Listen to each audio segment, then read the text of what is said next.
Maroc, la marche verte. Verte parce que le vert est la couleur de l'étoile sur le drapeau rouge marocain. C'était la couleur préférée du prophète Mahomet. Et parce que cette marche est aussi une marche sainte.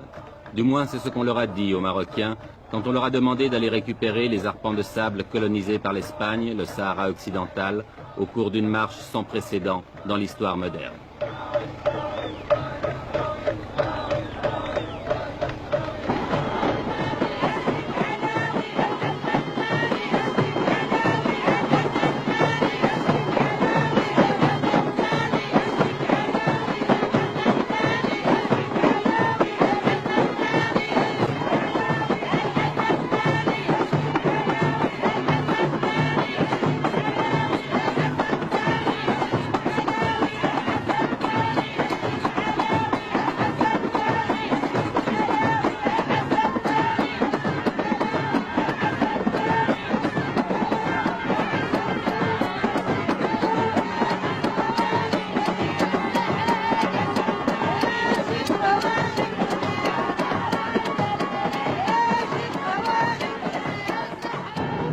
Un homme a eu l'idée de cette marche, à moins que quelqu'un la lui ait suggérée, une idée politiquement géniale, même si on peut la critiquer, et cet homme, le voici, il a 46 ans, c'est le roi du Maroc, Hassan II.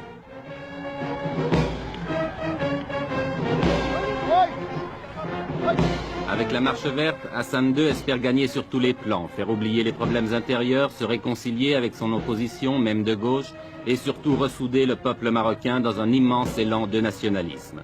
On dit qu'il joue sa couronne dans cette opération et c'est vrai qu'elle n'est pas sans risque.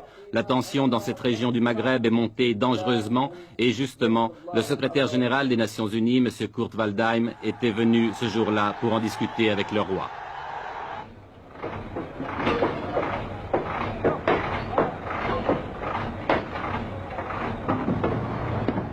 Mais au-delà des coulisses de la diplomatie, la marche verte a été lancée. L'armée et la police, l'administration civile contribuent à sa réalisation. C'est presque la totalité des moyens de transport du pays qui ont été mobilisés, trains, autocars et camions rassemblés à Marrakech, devenue la capitale du grand départ.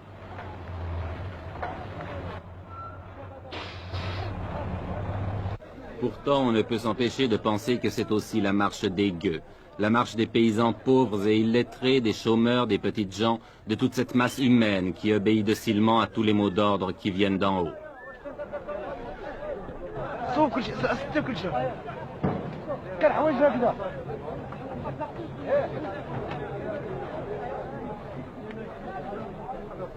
Le roi avait demandé 350 000 volontaires. Ils ont été presque le double à s'inscrire.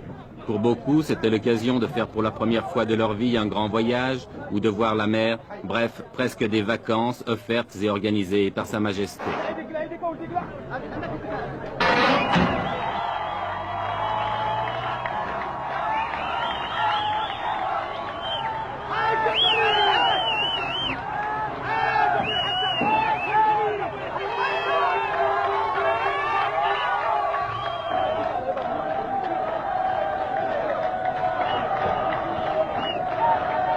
À Marrakech, depuis 15 jours, chaque départ de convoi donne lieu à des scènes de ce genre, et il en part plusieurs chaque jour.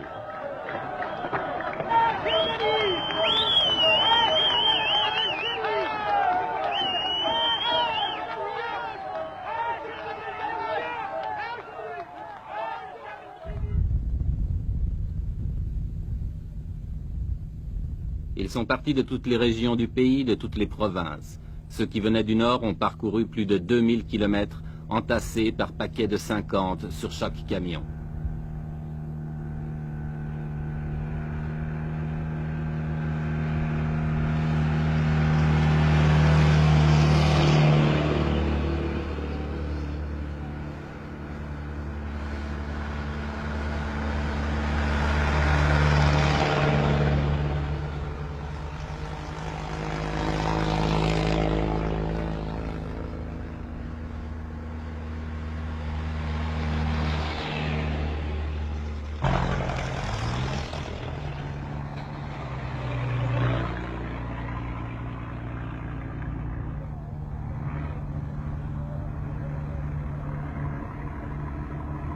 1000, 1500, 2000 kilomètres de soleil et de poussière, de chaleur et de soif, de fatigue.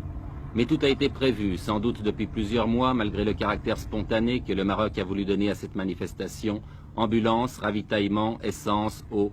En principe, les participants à la marche ne manqueront de rien. Une question, mais qui restera peut-être toujours sans réponse, quel sera le coût définitif de cette épopée?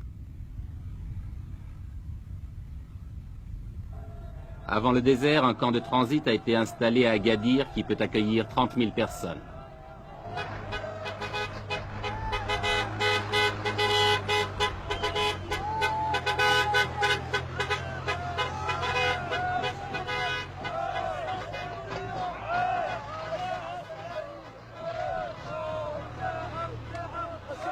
Vous venez d'où? De la province de Taza. C'est à combien de kilomètres d'ici? D'ici à peu près dans les 700 km. 700 à 800. Il y a combien de personnes qui sont venues de cette province? 10 000 personnes. 10 000. 10 000 personnes. Et maintenant, vous allez partir où? On va y aller, Inch'Allah, au Sahara. Au Sahara? Au Sahara. Jusqu'à Terfaya? On dépasse, Inch'Allah, le Tarfaya. Vous allez passer la frontière aussi? Après le discours de Sa Majesté, on va, Inch'Allah, jusqu'à la capitale, Laayoune. Vous allez traverser à Laayoune? Oui. Sahara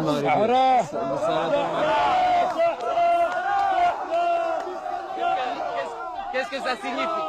Qu'est-ce que ça signifie le Sahara pour vous? C'est notre pays. C'est notre terre et notre pays. Nous traversons non pas Laayoune seulement, mais toutes les villes et tous les villages occupés par les Espagnols.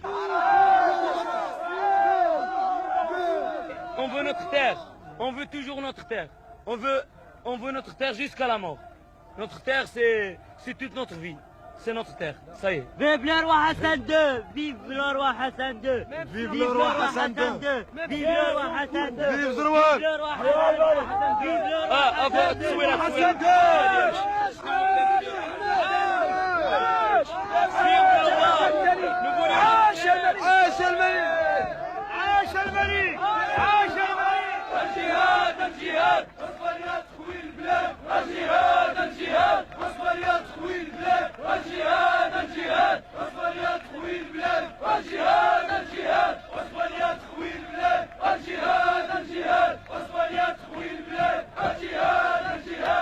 Cela fait plus de 2 semaines maintenant que les premiers convois ont pris la route du sud.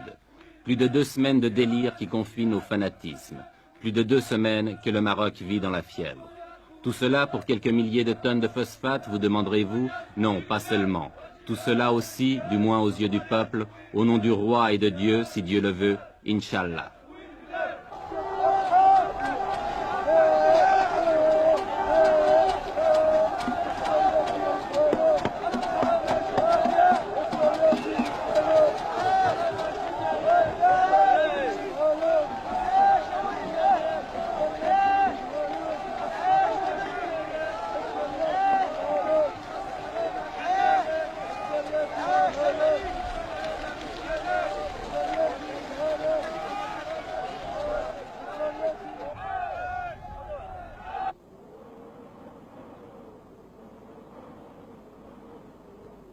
« 350 000 personnes lancées dans le désert, affrontant les vents de sable, reconnaissons que cela ne s'était jamais vu. En deçà des considérations politiques qu'elle peut inspirer, la Marche verte offre le spectacle hallucinant d'une nation jetée dans l'aventure. Folie ou coup de bluff, impérialisme ou nationalisme, je l'ignore. Mais regardez ces images.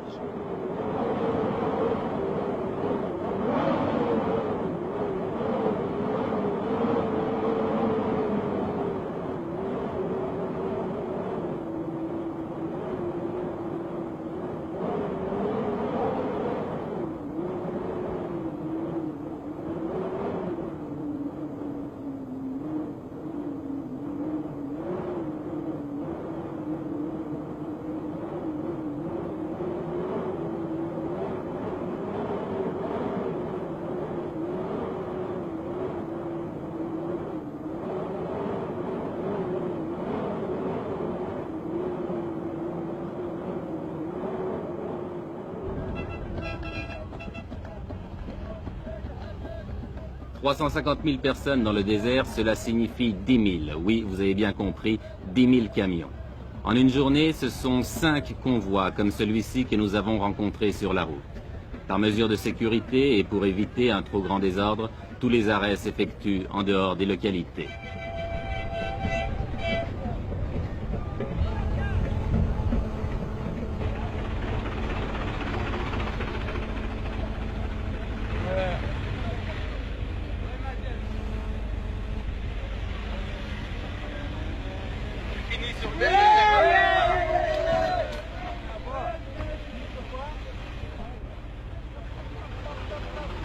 Chaque fois que nous dépassons un convoi, nous retrouvons la même atmosphère, une atmosphère de frénésie. Et chaque fois aussi que nous interrogeons les gens, ils nous font les mêmes réponses. Écoutez. Jusqu'où vous allez? Sahara. Pourquoi vous ne laissez pas le peuple sahraoui s'autodéterminer, choisir lui-même? Parce que le peuple sahraoui est sous la domination du roi. Eh ben, comme vous dites, c'est... Sahara, c'est à nous. Non. Pour être juste, les Sahara nous ont... Et les Sahraouis, ce sont des Marocains pour vous? Oui, c'est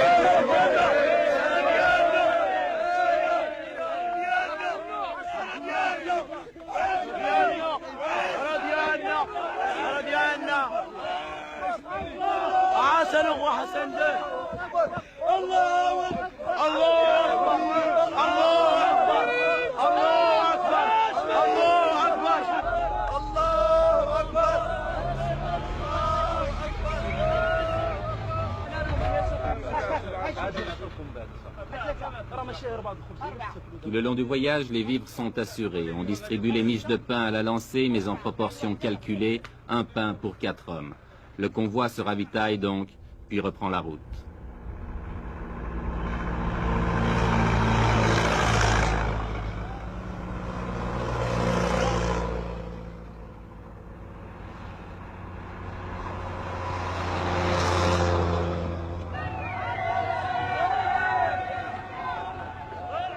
Oui, tout le Maroc vit à l'heure de la marche verte. Oui, c'est devenu une épopée nationale. Chaque traversée de ville en témoigne.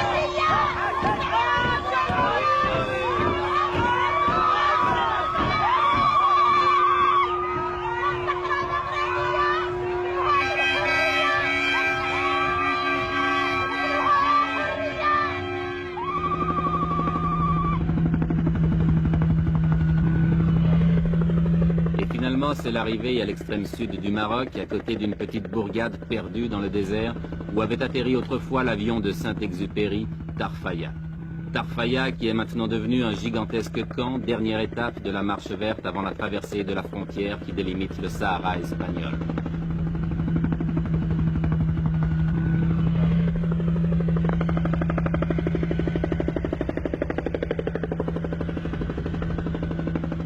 Dans ces alignements de tentes et de camions, on s'est installé province par province.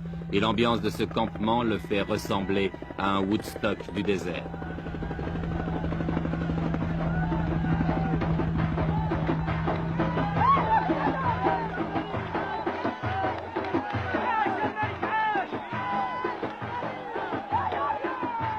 Car c'est tous les jours la fête, organisée ou pas. Ici, c'est la fête parce que le Khaïd, le maire de Tarfaya, est venu rendre visite à ses innombrables voisins. Lui qui vivait seul ou presque dans son bled oublié au fond des sables, que doit-il penser de ce fantastique rassemblement ?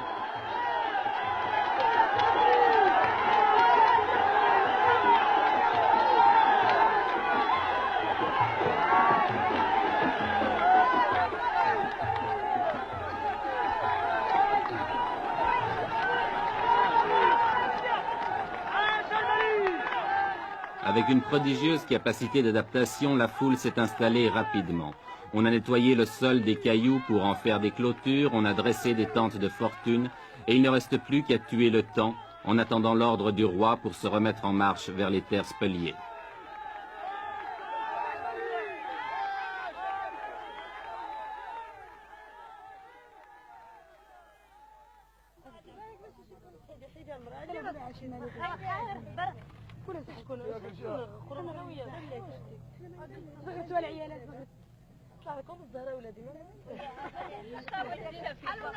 Les vivres sont distribués par les organisateurs, mais comme on n'est jamais si bien servi que par soi-même, on s'est mis à faire la cuisine, à frire les beignets, à faire bouillir le thé de menthe ou même à cuire le pain.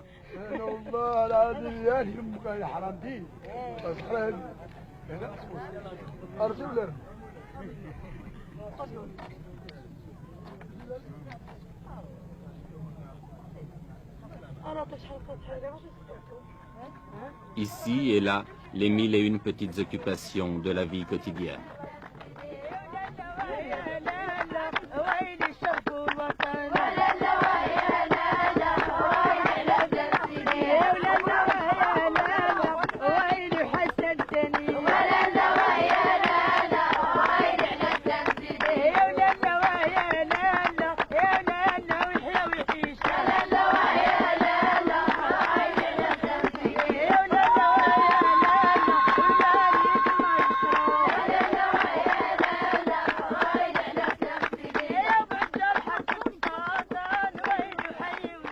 On danse, tandis qu'à quelques kilomètres de là, on se prépare peut-être à la guerre. L'Espagne, depuis le week-end dernier, a tout à coup durci sa position et ne semble plus du tout disposée à laisser pénétrer la marche verte sur son territoire. Que va-t-il se passer? Mais qui se pose ici ce genre de questions?